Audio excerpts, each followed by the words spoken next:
Yep.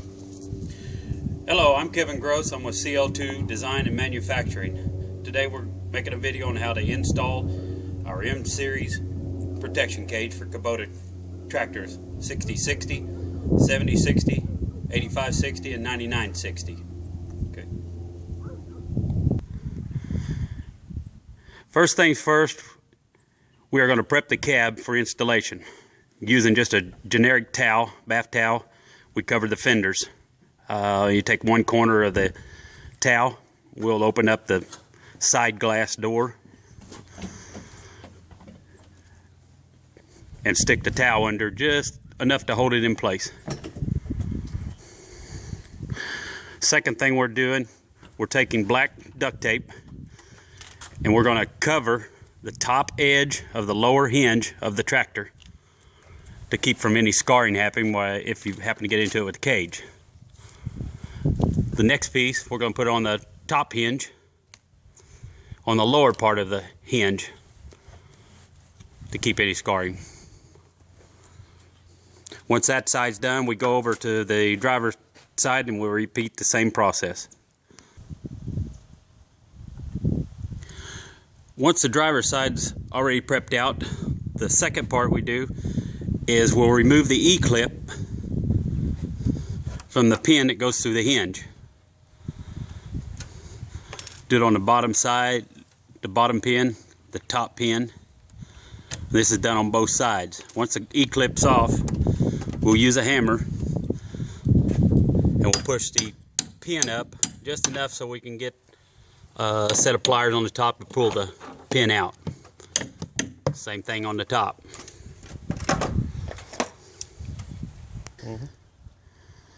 Okay, once the E-clips are removed and the pins are tapped down, we're going to use a pair of pliers to pull that pin out. But before we do, in with the little package of bolts in the assembly is 3/8 by 1.5 plastic bolts. We're using those as guide pins. And as you're pulling the bottom pin out, we're going to place one of the little plastic pins coming up from the bottom of the hinge. And what that does is going to keep the hinge lined up and keep the door fastened until we set the cage up and attach it. You can see the pin stays in place. Now we'll repeat that process on the top hinge. And this pin pulls down, which is much easier, and you'll place the plastic guide pin from the top. That side's complete. Now we'll go over to the other side and we'll repeat the same process. Once the cab's finished prepped, both sides, we're now going to place the cage up on the towels that we put out to save from scratching the fenders. We'll set it up there evenly with the cab. Okay, we've set the cage up on the fenders and aligned it with the cab. I recommend using 2 people to set it up there. It's just a lot easier. One person could do it, but I don't recommend it. There's a bolt kit that comes with the cab, or with the protection cage. It has all the bolts, nuts, self-tapping screws, guide pins, and a whole complete kit.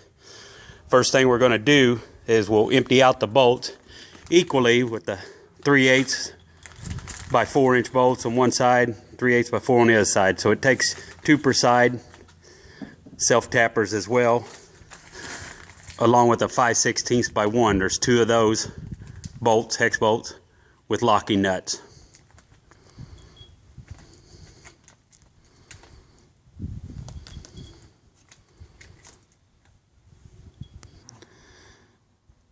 Okay, we separated the bolts out per side.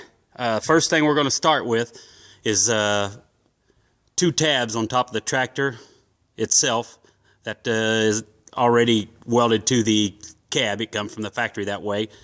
And there's 2 tabs on the cage.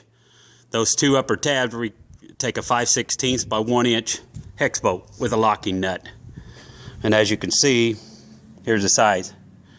We're going to mount those 2 bolts first. It doesn't matter, you can start with left side or right side, whichever you prefer. You kind of lift up on the cage to line the bolt.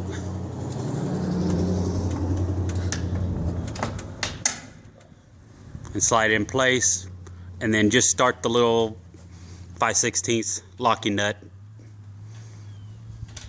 Just get it on place.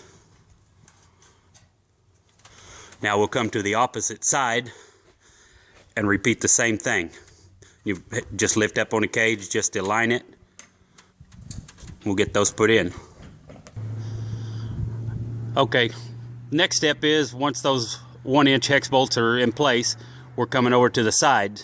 And what we're using is two 3/8 by 4 hex bolts with locking nuts.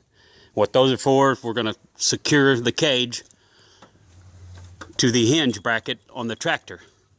This is where we remove the clevis pin and keeper. What you'll do is line up the hole in the bottom bracket, take a hammer, tap it through.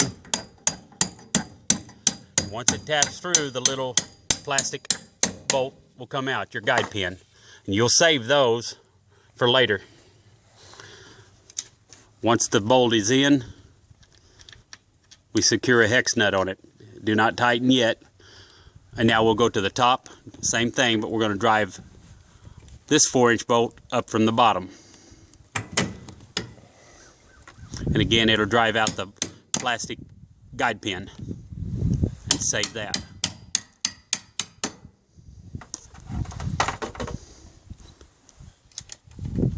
Attach the 3/8 locking nut, just finger tight. And then we'll go to the other side and repeat the same process. Before we do that, once you've got these in place, we remove the duct tape from the hinge because it's no longer needed because everything's in place.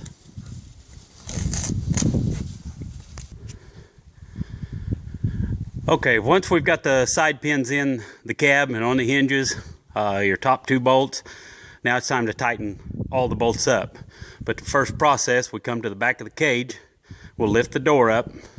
It's on an automatic cylinder and it opens it up itself. We take a 1/2-inch wrench, 1/2-inch socket, and we'll tighten the 2 5/16 by 1 bolt and secure those tight. You can use just a regular ratchet and a wrench, or we even have an impact drive, 3/8 impact drive, cordless. You could use that.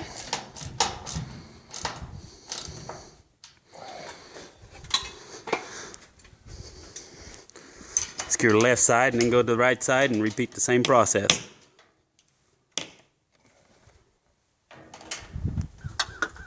Okay, once the rear bolts are tight, we'll come around to each side of the cab.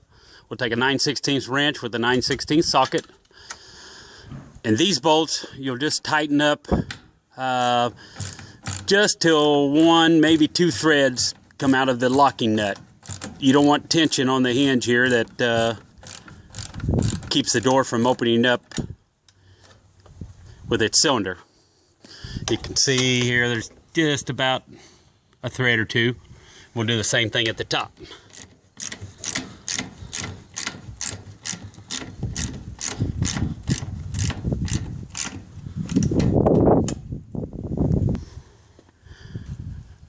Now that those bolts are smugged down like they should be, we're going to test the door. We'll open the door.